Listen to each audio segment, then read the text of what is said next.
Eu tenho uma pergunta para fazer para ele sobre comunicação, mas antes disso, eu queria te fazer uma pergunta que é super interessante, que a gente fala, poxa, muitas vezes você é vítima, inclusive, dessa herança cultural que você recebe, principalmente no seu ambiente familiar, e repete hábitos e costumes muito, assim, como você mesmo disse, no Congo, o estupro é algo estimulado, então as pessoas tendem a repetir isso como se fosse algo normal. Isso não é algo bacana. Como que o cérebro humano consegue trabalhar na transformação desses hábitos enraizados pela cultura organizacional? Quais são os mecanismos que a gente pode ter, assim, os pontos de alerta para a gente mexer em algo que possa eventualmente estar muito errado, né, e transformar esses hábitos? Dentro de uma empresa? Pode ser dentro de uma empresa, até no comportamento familiar, porque eu acho que no comportamento familiar talvez seja a principal dor das pessoas, sabe, Eslen? Poxa, você acaba replicando o que seu pai e sua mãe faziam e é muito equivocado na criação dos filhos, né? A gente tem a tendência a repetir como os nossos pais, aquela música do Legião, da Elis Regina, como os nossos pais, né? Ó, eu não vejo uma forma, Ivan, e às vezes essas minhas falas podem parecer, para algumas pessoas isso pode ser um pouco desagradável, mas eu preciso informá-los. Eu não posso falar só o que vocês querem ouvir, mas o que vocês precisam ouvir. Eu não vejo uma forma de uma pessoa alterar um comportamento sem que ela tenha acesso prévio a uma informação de que existe outros tipos de comportamento. Então, o seu comportamento hoje, cara, e eu falei isso inclusive num podcast esses dias, explodiu no YouTube um corte lá que o pessoal comentou bastante. O seu comportamento hoje, ele é muito mais modulado, eu diria que até 100%, tá? Pelo ambiente que você vive do que por você mesmo. Vou dar um exemplo. Se você entra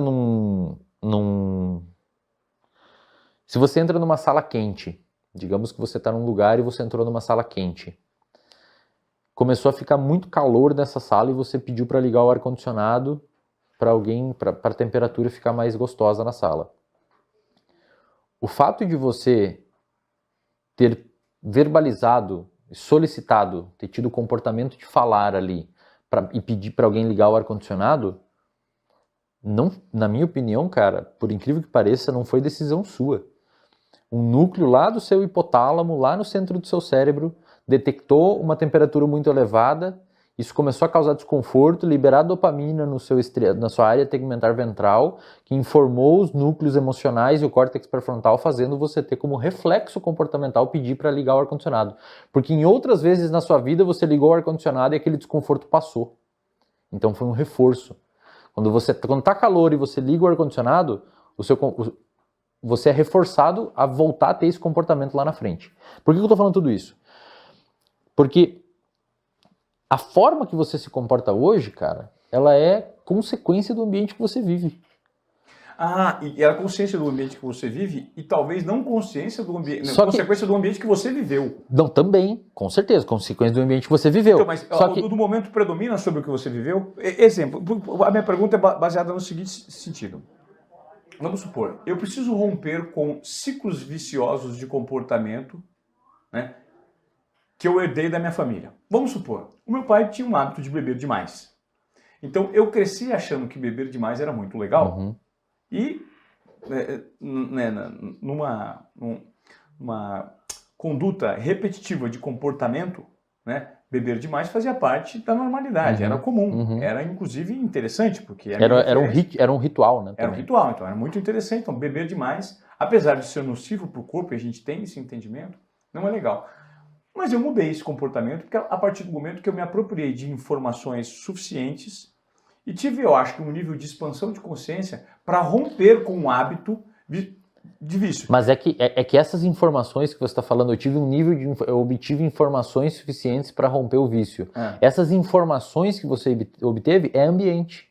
Você teve acesso a um ambiente verbal de alguém falando com você que modulou o seu comportamento. Perfeito. Se você não tem isso, cara, você não muda. Por quê? Porque o seu comportamento estava sendo reforçado pela existência daquele hábito. Você me falou isso, inclusive, falou assim, quando você teve essa mudança, provavelmente você estava convivendo com pessoas que não tinham esse hábito, certo? Exato. E ao fato de você estar nesse ambiente, isso reforçou o seu comportamento. Exato. Isso começou a... Primeiro que não tinha os estímulos ali disponíveis a todo momento. Segundo, que por vezes as pessoas que você começou a conviver que não fazem consumo de álcool podem achar desagradável consumir álcool em excesso. Então, o seu comportamento, de certa forma, ele não é reforçado, você não está sendo reforçado a beber. E aí você acaba diminuindo a existência desse comportamento e esse hábito acaba saindo dali. Só que tem um problema. Quer dizer, um problema não, depende. Como eu digo, tudo depende, cara. Não existe problema. Existe contexto. A circuitaria que fez você ter vontade de usar álcool ou que fez você usar álcool lá atrás, ela continua existindo. Então, se em algum momento você se expor a esse tipo de estímulo em esse ambiente de novo, volta. Perfeito. Vício, eu sempre digo pra galera, qualquer dependência comportamental ou química é crônico. Tem um estudo bem interessante que os caras fizeram, que você pega um camundongo e você vicia ele numa substância tipo álcool ou cocaína, alguma substância muito dopaminérgica. Sim. Você fica 2 anos sem apresentar aquela droga pro animal, e detalhe, um camundongo vive 2 anos e meio.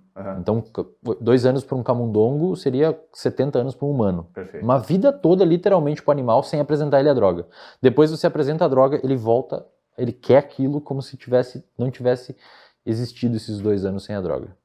Então, dependência química é uma doença crônica. Aquele comportamento, ele foi tão reforçado por muito tempo que os circuitos cerebrais envolvidos com a aquisição daquele comportamento e aquele vício, eles estão ali latentes, só esperando que o ambiente ligue eles de novo.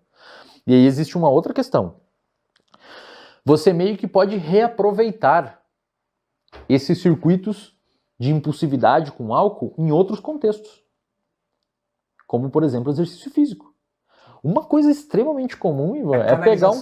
Canalização para hábitos positivos. Pensa assim, ó, é um substrato neurológico que está ali, que ele vai ser usado, vai ser reaproveitado pelo seu cérebro em outro contexto. Então, o mecanismo comportamental que quando você apresenta, é um mecanismo neurológico que quando você apresenta um outro contexto àquele mecanismo, ele é reaproveitado. O que é muito comum? Pessoas que têm problemas de dependência química, principalmente, se transformarem em atletas amadores, maratonistas, meio maratonistas, nadadores, vão para musculação, que é o que a galera sempre fala. A musculação me tirou, me salvou do vício. Eu não digo isso. Eu digo na realidade que você na realidade está usando os seus circuitos em outro lugar, em outro ambiente. Então os circuitos, um cara que eu gosto muito de citar é o David Goggins, que era um cara com sobrepeso, obesidade, sedentário, e hoje ele é o único americano que se formou nos Rangers e nos SEALs, lá nos Estados Unidos. E hoje ele é ultramaratonista, corre 100 milhas. Você me contou essa da última. Verdade, e olha só, cara, o mesmo... Não existe um neurotransmissor novo que o cérebro dele criou. Vamos criar aqui o neurotransmissor Ivan Moré. É um novo neurotransmissor que o cérebro... Uma genética nova. É o mesmo cérebro. Só que está operando, aqueles mesmos circuitos estão operando em um outro lugar. É tipo você ter uma Ferrari que estava andando numa estrada de chão, batido, e agora está andando no asfalto. É o mesmo mecanismo em ambientes diferentes. Então isso que as pessoas têm que entender. Não é que a musculação salvou você, ou a corrida salvou você do vício. Na realidade, você apenas começou a obter recompensas em um outro contexto e o seu cérebro meio que usou aquela predisposição à impulsividade que você tem de uma forma mais adaptativa, num contexto mais adaptativo. Mas o circuito é o mesmo. É por isso que você vê, por exemplo, ultramaratonistas correndo com bolha no pé, todo assado, desnutrido, dói, cara. Os caras correm 100 km, dói, o corpo dói, o joelho tá uma bola, os caras de Ironman, o pé fica gigante, aquilo machuca eles, mas eles continuam fazendo, porque é um comportamento compulsivo. Mesmo doendo, você continua fazendo. Mesma coisa que um usuário de droga. Então, para mim, os sistemas são os mesmos, só que o ambiente direcionou, exatamente.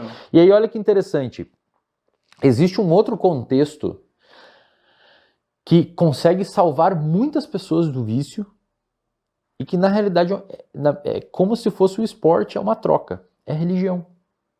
Perfeito. A religião é uma reutilização daqueles sistemas pré-estabelecidos em hábitos ruins, agora em hábito bom. Você vai a um lugar, você é reforçado lá, as pessoas falam que você está muito bem, que você está bonito, você usa as mesmas roupas, faz os mesmos cumprimentos. As pessoas lá reforçam, conversam com você, escutam você. Então, no ambiente maléfico e deletério que você tinha do vício, Você falava, ninguém te ouvia, então você começou a parar de falar, porque ninguém te escuta. Então o seu comportamento não foi reforçado. Quando você vai na igreja, as pessoas te escutam, ficam olhando no seu olho, então socialmente você é aceito, isso aumenta a probabilidade de você voltar lá. Então, eu sei que é difícil para algumas pessoas ouvir isso, mas não é que a religião salvou você do vício, você apenas trocou. Você direcionou o mesmo sistema operando num ambiente distinto. E não tem problema nenhum, tá? Não estou dizendo que isso é ruim, tá? Se está adaptativo, lindo.